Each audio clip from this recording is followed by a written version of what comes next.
तो दोस्तों, मैं अगर आपसे कहूँ कि दिल्ली में एक ऐसी जगह है जहाँ हम एक दिन में हज़ारों साल पीछे जा सकते हैं, तो क्या आप यकीन करोगे? दिल्ली में एक ऐसी जगह है।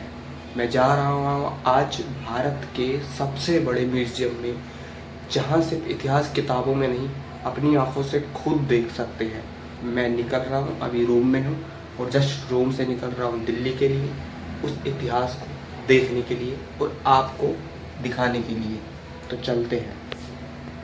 A few moments later. तो दोस्तों, मैं जस्ट म्यूजियम के बाहर पहुंच गया हूँ और यहाँ पे देखो, जो है सामने जो आपको दिख रहा है, ये मिनिस्ट्री ऑफ एक्सटर्नल अफेयर्स है, यानी कि विदेश मंत्रालय, ये मेरे सामने।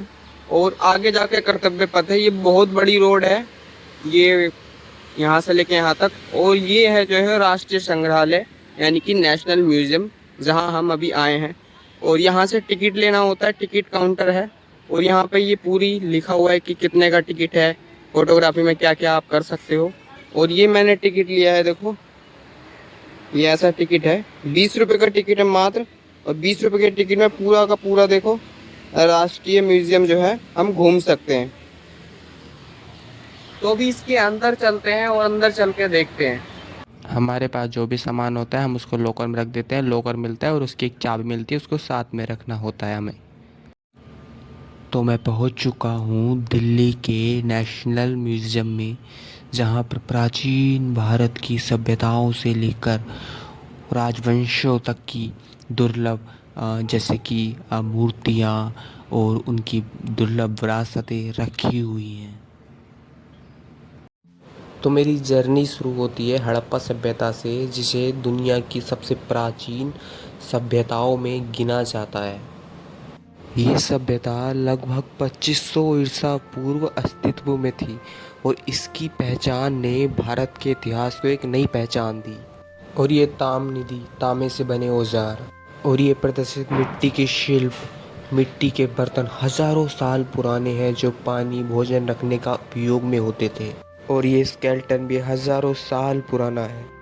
तो पहुंच चुका मैं कोइन गैलरी में, जहां पर हजारों साल पुराने सिक्के भारत के आर्थिक और आधुनिक इतिहास की कहानी को बयां करते हैं। और यहाँ पर जो है हर तरह के सिक्के रखे हुए हैं। स्वतंत्र सिक्के हैं, ईस्ट इंडिया कंपनी के टाइम के सिक्के हैं और मुगल टाइम के सिक्के हैं, राजपूताना वंश के सिक्के हैं। और उस टाइम के लोग कैसे जो है व्यापार करते थे, कैसे काम करते थे, जैसे हम कंपनी में काम करते तो वे कैसे काम करते थे, दिखाया गया। और हाथी के दांत का बना हुआ ज्वेलरी बॉक्स, और हाथी के दांत पर बनी आकृति देखकर लगता है कि वे कितने धैर्य और बारीकी से काम करते थे। मुगल काल के खंजर, हुक्का कभी शाही दरबारों और राजघरानों की संस्कृति का महत्वपूर्ण हिस्सा हुआ करता था। उसी टाइम पर पीतल के भगोने और रसोई घर की एक झलक दिखलाते थे। और पीतल के बर्तन का उपयोग टिकाऊ और स्वास्थ्य के लिए किया जाता था। उसके बाद पारंपरिक झूला केवल बैठने का साधन नहीं था। उसके बाद पुराना मंदिर, जो सिर्फ चांदी और लकड़ी से बना हुआ करता था। और हमारी इंडियन स्क्रिप्ट कैसे डेवलप्ड हुई, कैसे शुरू से लेके और अब तक इंडियन स्क्रिप्ट को डेवलप किया गया हर भाषा में, चाहे वो तमिल हो, चाहे वो बंगाली हो, चाहे वो कोई सी भी हो।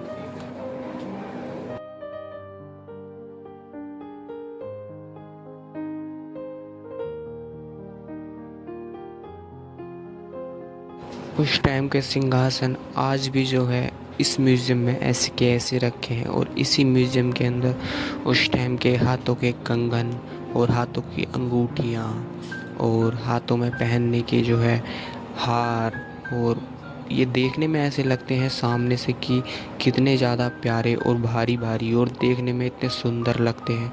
और इसी म्यूज़ियम में जो है ये 3D ड्राइंग देखने में आपको ऐसी लगेगी जैसे कि आप सच में इस घर के सामने खड़े हो। इस तरीके से जो है इस ड्राइंग को डिज़ाइन किया गया है, जिसमें हमारे कुछ फेमस जैसे दिल्ली का लोटस टेम्पल भी है, अमृतसर का जो है हमारा गोल्डन टेम्पल है, कुतुब मीनार है, और हमारा इसमें जो है लाल किला भी है, जयपुर का जो है हवा महल भी है, और हमारा जो है लव का प्रतीक ताजमहल भी है और हमारी भारत की प्रतिमा है, लंदन का क्लॉक टावर भी बनाया गया है और इसी में हमारा पार्लियामेंट हाउस है और फेमस का कलकत्ता का हावड़ा ब्रिज एकदम 3D में बनाया गया है। सन टेम्पल कोणार्क जो बहुत ज़्यादा फेमस है और हमारा भारतीय पक्षी मोर। तो अब मैं पहुंच चुका हूं मैरीटाइम हेरिटेज गैलरी में, जहां भारत के प्राचीन समुद्री इतिहास और व्यापार की अद्भुत कहानी देखने को मिलती है। यहाँ पर लगी भारत के इतिहास की मेडल्स की प्लेट और जैसे जैसे पहले जो है हमने हर जगह झंडा लहराया है या जितने भी हमारे युद्ध हुए हैं पहले, सबकी यहाँ पे तस्वीरें, कॉस्ट्यूम और जो चीज़ हम यूज़ किया करते थे जैसे लैंप हो गया, ये सब चीज़ें जो है इस म्यूज़ियम में जो है लगी हुई हैं, जिसमें जो है कुछ जहाज़ हैं जो हमारे युद्ध में यूज हुए हैं पहले, तो सब हमारे इस म्यूज़ियम में जो है रखे हुए हैं और इसमें काफ़ी सारे मेडल हैं, जितने तरह के मेडल होते हैं सब लगे हुए हैं। भारतीय चित्रकला की दुनिया में जहां मैसूर पेंटिंग एक अपनी अनूठी सुंदरता और बारीकी कारीगरी के लिए प्रसिद्ध है। मैसूर पेंटिंग की शुरुआत दक्षिण भारत के कर्नाटक क्षेत्र में हुई थी। सुनहरे रंगों का उपयोग, बारीकी, नक्काशी, धार्मिक विषयों का चित्रण इतने अच्छे से किया गया है कि एकदम रियल लगता है। इसी म्यूज़ियम में कुछ मध्य एशियाई जैसे कि हमारे अरुणाचल प्रदेश, आसाम, इधर के जितने भी संस्कृति, जो नृत्य, जो भी हार वगैरह ये सब पहनते हैं, वो सब इस म्यूज़ियम में जो है रखे हुए हैं।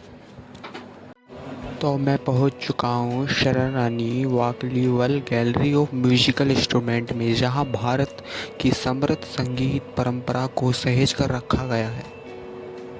इस गैलरी में देश के अलग अलग हिस्सों से एकत्र किए गए दुर्लभ वाद्य यंत्र प्रदर्शित हैं। इसमें शास्त्रीय, लोक और जनजातीय संगीत से जुड़े सैकड़ों वाद्य यंत्र शामिल हैं। इस अद्भुत संग्रह को भारत की पहली प्रसिद्ध महिला सरोद वादकों में से एक शरण रानी वाकलीवाल ने वर्षों की मेहनत से तैयार किया और बाद में इसे राष्ट्र को समर्पित कर दिया। और उन्हीं के जो है यहाँ पे जो है अलग अलग इंस्ट्रूमेंट रखे हुए हैं और उनकी जो है एक अलग से यहाँ पे एक लकड़ियों की बनाई हुई तस्वीर भी जो है सजाई गई है। भारतीय संगीत में ताल का विशेष महत्व है और तबला व मृदंगम जैसे वाद्य यंत्र सदियों से संगीत की धड़कन बने हुए हैं, जिसमें वीणा, सरोद और सितार जैसे वाद्य यंत्र केवल संगीत का एक साधन नहीं, बल्कि भारत की हजारों साल पुरानी संस्कृति का परंपरा का प्रतीक है। और इन्हीं सब से साबित होता है कि इतिहास सिर्फ पत्थर और सिक्कों में नहीं, बल्कि सुरों और संगीत में भी हमेशा के लिए जीवित रह सकता है।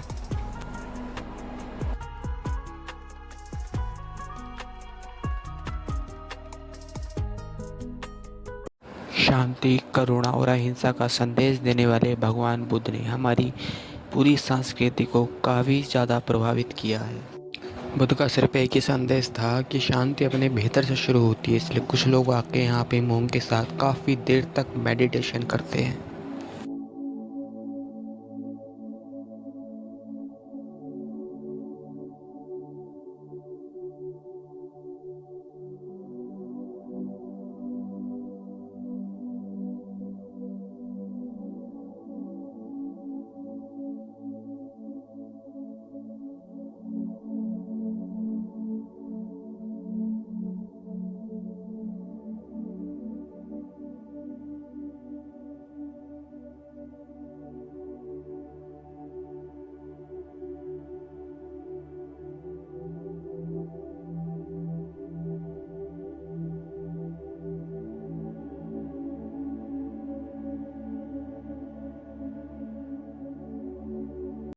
तो मैंने दोस्तों नेशनल म्यूज़ियम घूम लिया है और अभी मैं जा रहा हूँ, अगर मुझे टाइम मिलेगा तो दूसरा म्यूज़ियम घूमने के लिए, तो वो मैं आपको नेक्स्ट ब्लॉग में दिखा दूँगा। तो दोस्तों मेरा ये जो है ब्लॉग आप ज़रूर देखना और नेशनल म्यूज़ियम आप एक बार ज़रूर विज़िट करना। तो चलते हैं।